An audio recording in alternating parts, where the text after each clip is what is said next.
it's no bad damn big time. We had to give you another thing of an investigation I did, and we're gonna go with number 2. And there is the interviewer. I'm the interviewee. Okay. I'm done playing. Sorry. Hi, baby. Hello, Mr. Bear. Hi, Mrs. Bell. How are you? Had a little bit of an accident this morning. Do tell. How did you do that? I rode the four-wheeler on me. It quit running, going up a hill, and it rolled over on top of me. But as you can see, I got a hard head. No comment. That's right. Don't you dare. Anyway, no, I'm all right. Don't worry. Ain't no 800-pound four-wheeler going to roll on top of me and kill me yet. Give me a few years, 20 years, and I'll maybe then. Doubtful, but maybe. Anyway. What do you want to talk about tonight? Well, I want to have you interview me about the second investigation I did to help somebody. And this one was right here in my home state. It's kind of fun, but I guess, if you were around, I probably would have got chastised for this one. You probably would have had my behind in a sling. Was it dangerous? I'm not answering that until we do the interview, babe. But it's not right to give them the idea before. Okay. We let them decide. We don't make their decisions for them. Okay. This is the United States of America, the greatest country in the world, because we are a republic and everybody can make their own mind up. That's your First Amendment right. Free speech, free thought, so on and so forth. God gave us these rights, and this country practices what God gave us. Whether they like it or not, whether you're Christian or not, doesn't make any difference. You were given these rights as a human being the day you were born. The Constitution just guarantees it and makes sure that the government understands that these are our rights given at birth and that they have to abide by them. Now, after the historical lesson,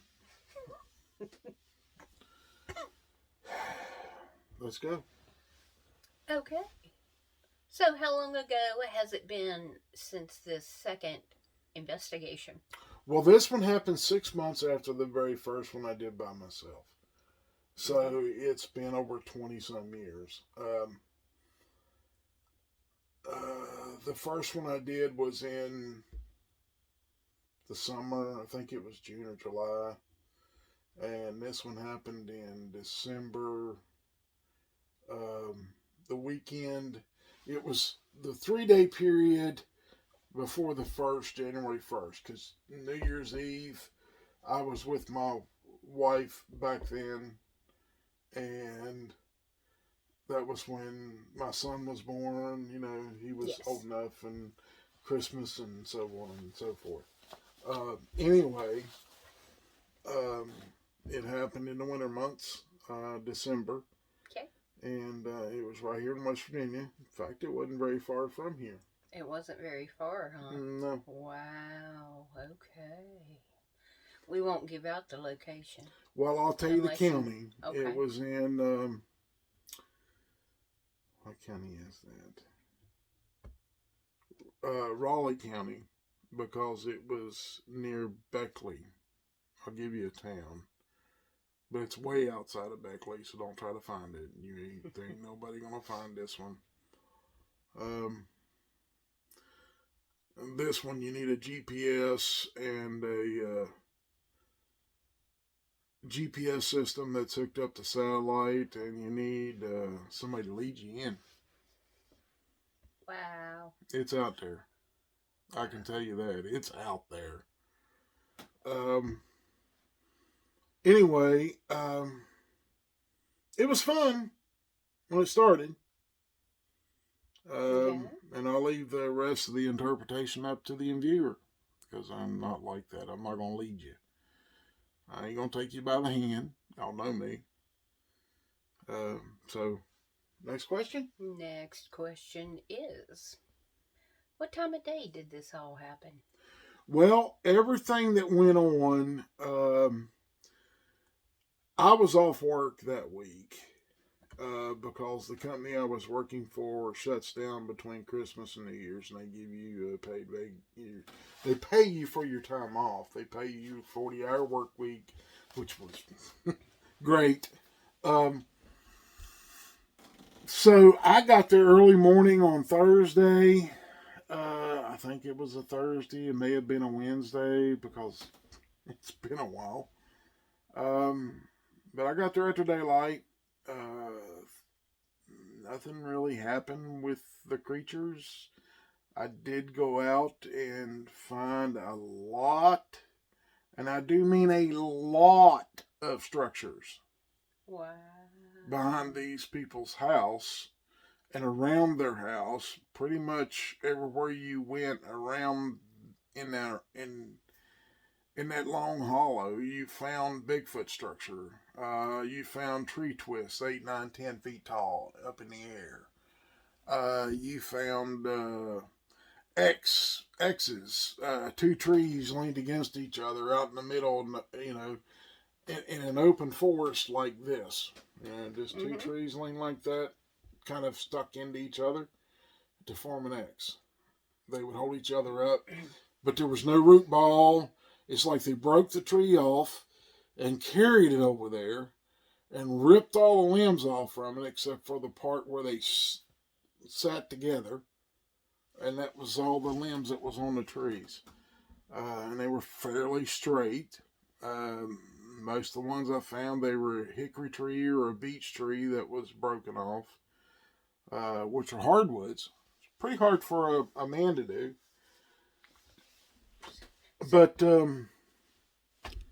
that's what I found on the first day. Must have been a pretty powerful thing that did that.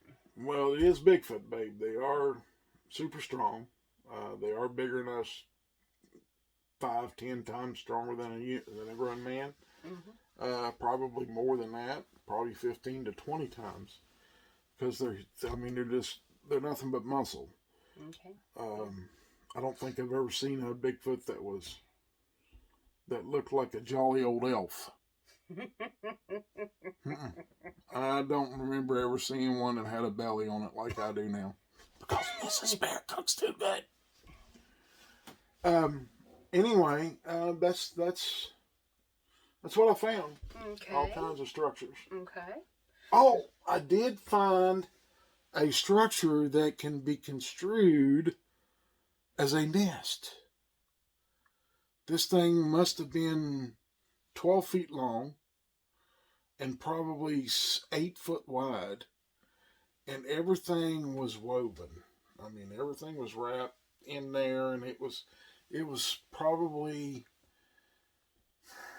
8 foot tall. It's huge.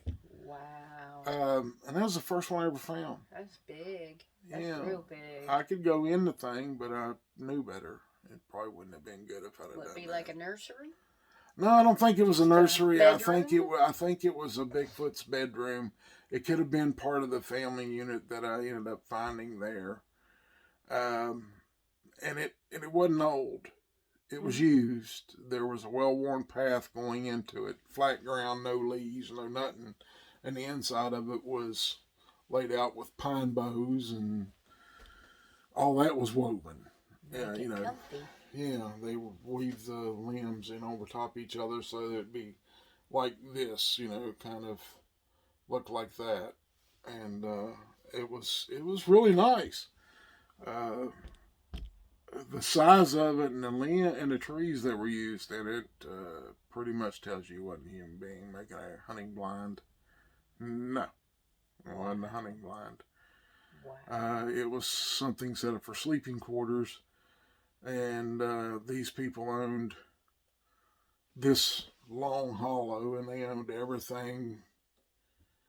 If you went to the top of the mountain and down the other side, that's where their property ended at a creek on one side. If you went to the other side and went up the hill and went down the other side, that was a state road. So they owned quite a bit of property back in there, somewhere around 400 plus acres. Wow. But they owned it and never had anybody trespass on them. If there was anybody that thought about it, they got ran out of there pretty quick. So did the people have built-in security guards on their property? no. They were their own security. Trust me, they knew how to shoot. You left pretty quick. You didn't stay around if you weren't welcome there. Okay. So let's get started. Okay, so you found a bunch of tree structures, twist, axes. You found a nest. Okay, so what else? Found a lot of trails that were 3 foot wide, 8-9 foot tall. Some of them were 4 foot wide. There was no limbs. The forest floor was cleaned. But I would say that's from quite a long time of them being there and using those trails a bunch of times. And, I just found all the stuff that my mentor had showed me over the years that I was with the man. I found all of it in one place. Wow. So that's quite a lot. Definitely. Your next question, man? So how long were you in that area? Well, I was there a total of 3 days. And 3 nights. I left on the 4th day. I left the 4th morning. So day 1 I was there. I walked around all the property. Anywhere you went, you could see structures, tree twists, tree bows. You'd see X's, and pathways were. You didn't make no noise. But these creatures had never done anything to this family up to the week before, and then all of a sudden it just went from they would hear something scream in the woods at night every once in a while to where they were coming around the house screaming outside the house. Oh my. Never did figure out why they all of a sudden changed, unless it was a new clan that moved in, and I suspect it was a new clan that moved in and didn't want the people there. So that was day 1. I kind of figured a lot of this stuff out because you and every once in a while on those trails, you could, if they would step in a mud puddle, you get a partial print, whether it was a heel or just a toes or the front pad and toes, and it was just they had the ground patted down so hard from so much walking on those trails that it was like if it rained, it ran right off from it. It didn't stay wet for long because the sun would hit it and dry it right out because it was that open going down those trails. Wow. And like I said, this is in December, so there was snow on the ground, but there wasn't no snow on the trails. Figure that out. That tells you how much they traveled it. Right, it sounds like it, and their heavy weight kept it all packed down like. Yeah, it would like freeze. Pavement. It was froze when I first went on the hill, and then probably around noon or 1 o'clock is when it started to thaw. But when it started thawing out, it was still just almost powder dry. There wasn't hardly any moisture in the ground uh, because it had been a dry winter. There wasn't a bunch of rain, so the ground wasn't soaked.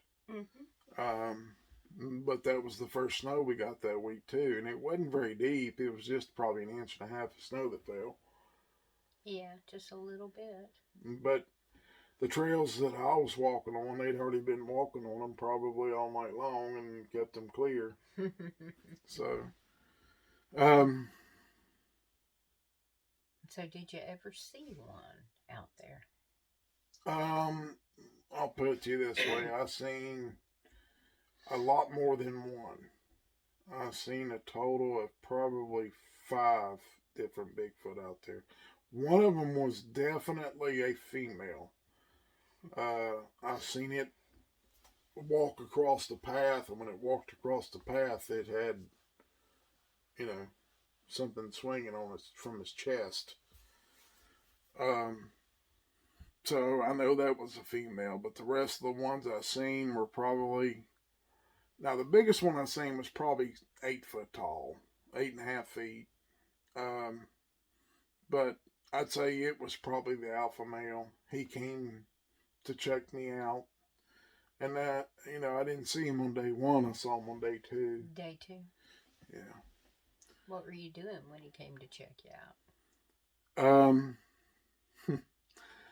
Well, I had made some screams, and I made an aggressive scream, and that's when he came. The other ones, when he saw me, he just kind of seen me, walked out in the middle of the path and stood there and looked at me from about 70, 80 feet. And just kind of, like, what are you doing here? And then turned and walked off. He didn't try to charge or none of that stuff. So wow, he was well. like, "What are you doing here? You're disturbing my nap." Yeah. But that was day two. Okay. And day two pretty much ended up me being going back down around the house to where the woods stopped and putting some flashbangs out on both sides of the field and then putting lights, strong lights, that all I had to do was just flip a button, push a button. They were all hooked Bright into lights. one and just turn it on. That was in the yard, and it would light up everything probably within a 60, 70 foot radius. And bright lights. That night, these Bigfoot come down. I didn't see the big male. I didn't see the female that I saw. Now, these Bigfoot that came down there looked to be younger. They were 6 foot to 7.5 foot tall. You could tell they were young because they were adventurous. They come down there. Yeah, they come down there around the house and pretty much showed themselves. But what teenager don't? Anyway, we got through the process of doing that one. When they got there in the backyard, pushed the button. Boy, it was funny to watch them. They looked like slapstick cops. You remember those old movies that had Charlie Chaplin in them when they had cops coming out of a car flopping around? And yeah, that's what they look like. Oh my goodness! It was kind of funny, and there was 3 of them down there, and they ran into each other. They scattered like a bunch of goofy kids. Yeah, like a farmer turns on the light and everybody runs. Because he's got a shotgun with buckshot in it and he's going to burn your butt. So these things all run off, and one of them runs up the hill and the other 2 ran through the back of the yard away from the lights. The one that ran up the hill got a little bit of extra surprise. He ran into a flashbang and he screamed and hollered all the way to the top of the mountain. And then shortly after he screamed, the big male screamed back up in the hollow. And, well, everything shut off for the night. Nothing else happened. Wow. So, and that was about 1 o'clock in the morning. And when he screamed, and nothing else happened. I mean, I stayed up. At this point, I'd probably been up out of 48 hours, probably 36 hours out of 48. Didn't get much sleep. No, because everything was going on. You know, the first night's when I got sleep, but then the second night I didn't because they all came down to the house. Mm-hmm. Were you sleeping outside, inside? Where were you sleeping?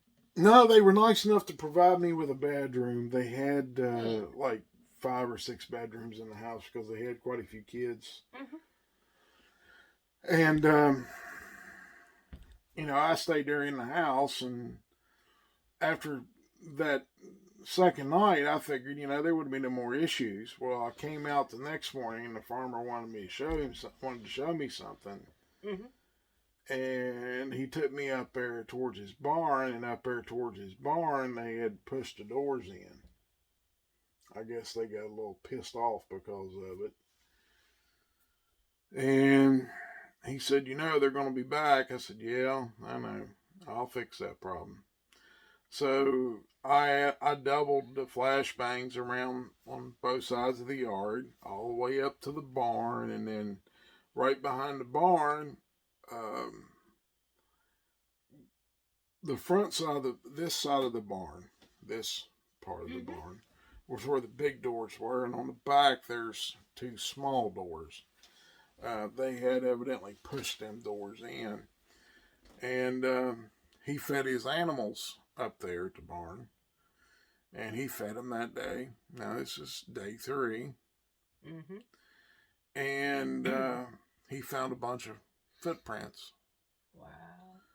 And we went up, and I was going to cast them, but I'm like, you know, I've already been through this enough times. I could have casted probably 3 or 4 of them. But the ground was wet at the barn because, you know, he'd fed his animals and had watering troughs around the front side of the barn, and on the side of the barn that was towards the house. And the ground was wet. It would have took forever for that plaster to set up. I probably wouldn't even had to have added any water, or very little.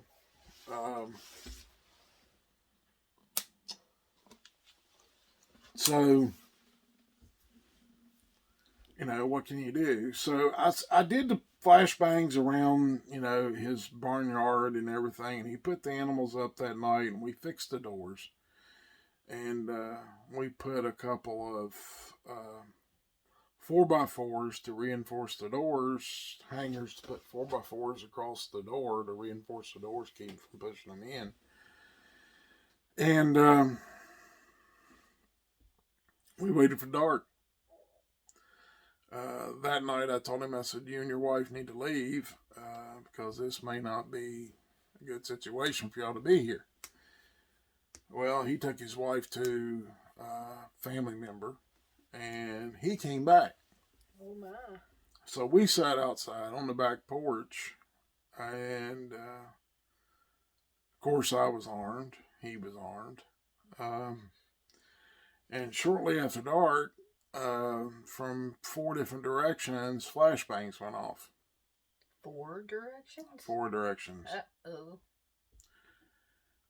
And I told him, I said, this is probably not going to be fun. They're coming from 4 ways, so that means those 3 juveniles and the old man is coming. And he's like, yeah, so what? It's my property. I'm sick and tired of these things being here. They never caused us any trouble before, but now all of a sudden they are, so it's time for them to go. So it's up to you. Well, when they set them off, only one of them screamed, and I think the one that screamed was the one that got shocked the night before by a flashbang. They were not set to harm them, they were meant to scare. Well, those 4 Bigfoot come out, and I hit the light button again, and all 4 of them, the 3 little ones, the younger ones, when those lights come on, it scared the daylights out of them. The old one just kind of stood there, and he kind of grunted, and they stopped what they were doing. And at this point, I think he come down there to try to show that he was the boss. And at this point, he'd set off a flashbang also, but he didn't scare him. I don't think it scared him at all. So when he set off the flashbang, he come down there with those other 3, and he then screamed at us. And I told the gentleman, I said, whenever I tell you, when I count to 3, I said, you need to shoot it. Don't shoot at them unless they're charging us. And if they're charging us, then shoot to kill. I know nobody wants to hear that, but you don't take a chance with a creature that probably weighs in the range of 1,000 pounds and can rip you from limb to limb and throw your body parts halfway up a mountainside. You don't do that. It's called self-preservation.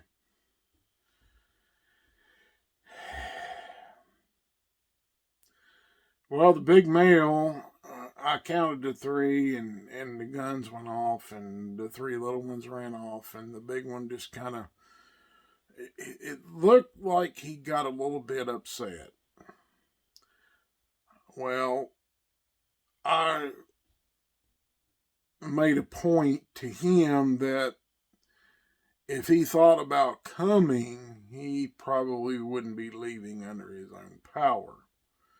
Because I put a bullet in the ground in front of him, which sprayed him with dirt, and he figured out pretty quick that we weren't going to be playing, and he figured out that the next one would probably be in his head. So the farmer, he stepped off the porch, and I stepped down too, and I started towards it. And whenever we started towards the big male decided that he was going to back up. Now, they don't like to back up. The alphas don't like to be intimidated. And he started doing the usual stuff, beating his chest and raising his arms and making all kinds of noise. And at this point, I said, if he moves again, blow him away. He's not taking the hint very well. He needs to figure out pretty quick he's going to have to leave. Well, when I threw the rifle to my shoulder, it turned and ran off. It got the hint. Took him a minute or 2, but he got the hint. He thought he was going to intimidate you all. Well, I don't get intimidated very often. The only people that was ever able to intimidate me was my dad. And that's because I had respect for my dad. These creatures, they have to learn respect for you. And that was the easiest and safest way for us to teach this creature that you're not the boss, we are. This is his property. You need to get off from it. Mm-hmm. So from that point on, the rest of the night, no trouble. Stayed there all night. Never heard a thing. Got up next morning. The doors were left alone. The barn was left alone. His stock was left alone. And I went in the woods for probably an hour and a half, 2 hours. Mm-hmm. And A lot of their tree structures were, the axes were all knocked down. Wow. So they must have picked up shop during the night and left because Hmm. couldn't find them. Hmm. Uh, didn't see him. Uh, I went back down, left, contacted him when I got home to let him know I was home safe, and I asked him. I said, if anything goes on, call me. Well, no phone call. Called him a week later. Anything happened? Nope. Any signs of him being back? Nope. No more footprints around the barn. Nothing. So they took the hint and left, which was a good thing because I really didn't want to Absolutely. shoot one. A lot of that can cause me and everybody in that family a lot of trouble. So it doesn't do good to shoot them because if you do, then you got to deal with the government, and because for some reason or other they always find out, um, or at least most of the time they do. So since then I kept in contact with him for probably a year, and he's never had any more trouble, never had any more come around, and I mean it's perfect habitat for a Bigfoot. I mean it had all kinds of places to hide. There were high walls and stuff they could crawl up underneath, and there was a couple of caves up there that went in there probably 100 feet or more. Had big rooms, places they could lay down, places they could stay in the winter, and it stayed at a constant temperature in it. But they didn't stick around. That was a good thing. Hmm. Wow. Sounds like um, a good investigation, a good Outcome. outcome Yeah. of the investigation. Yes, the outcome was perfect. It worked. Everything went as planned. Having to shoot at this thing wasn't part of the plan, but it was a spur of the moment thing. You had to either make a decision because this thing was working itself up into a frenzy, and once they get in a frenzy, there's only one way you can deal with them, and I really don't want to have to do that. Mm-hmm. And at that point, I didn't want to do that because I knew that if you did that, then you'd have the rest of the clan down there, and you'd have to shoot all of them, and it might get this gentleman killed or me killed. So it's not a good thing to shoot them unless they're charging you, and then once they charge you, all bets are off. You got to do what you got to do to protect your life and the life of the people that you're there to help. Right. So, it worked out, and it worked out for the best for everybody. They Mm-hmm. figured out not to come back, and I haven't talked to that man probably in 15 years. But the last time I talked to him, he said he never had any more trouble.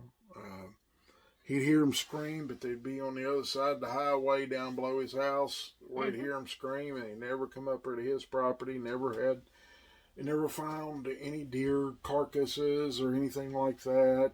That indicated they were on his That property. they were up there at his place. So everything worked out, and it was a good investigation. I was happy with it. He was happy with it. And the Bigfoot, I guess they got happy with it. Well, that's a good one. That's a really good one. Everything worked out for everybody's good. I think so. Yeah, sounds like it. So the moral of this story is, if you got Bigfoot and they're not doing anything, you don't have to mess with them. When they start doing something around your house is when you got to deal with them. And scare the daylights out of them if you can with lights and everything else. And they get the message. They understand. They're not dumb creatures. I don't care what anybody else says. They're not stupid. They're very smart. They are kings of their domain, which is the woods, or desert, or wherever they live. They know the ground like the back of their hand and your hand. So the best thing to do is get them you deal with them at your house. That way you know you have something to protect you. And even if they come through the house, they have to come in, and then they're going to be smacking their head off the roof in the house. And, it's going to restrict their movement, and you can deal with them in short order in that position. I don't suggest you shoot them unless they're attacking you or a family member. So if you deal with them, you can deal with them the way that I did. Send them a message, either with the lights or with, maybe if you know a little bit about, if you have background in the military or something of that nature, you know what a flashbang is. You know how to set them up and make them work. Deal with them in that way. But when you start going out and want to go shooting them, then you got a whole clan to deal with. And usually you don't win. So I hope you enjoy it. And Mrs. Bear, the interviewer, is going to be doing more of these with me. And I hope you enjoy these. We got 12 more investigations to go through, and when we get to the last 3, they're going to be filled with, well, just anticipate a lot more things going on than what this one was. It was a scary situation facing down 4 of them, but it was easy to scare them off. But the longer it goes, the harder it gets, because they start to figure you out. So I hope you enjoy this, and I hope you take the time and watch it and listen and take heed to what we give you. And I pray all of you are safe and sound, and that the good Lord above watches over you. And may each one of you be blessed every day of your life. Yes. If you run into trouble, you can call. My phone number's on the channel, on different videos. My email is in the About section. So if you need to contact me, you want to call, you want to come and tell your account of the Bigfoot thing that you dealt with, or ran into a Bigfoot in the woods, or ran into one in a city park, give me a call. We'll bring you on a live show. You don't have to show your face. We have ways around that. And we'll let you tell your story in your account. So y'all have a blessed night, a blessed day, whenever you see this. We hope you enjoy it. And both of us are saying bye. Good night. See you now.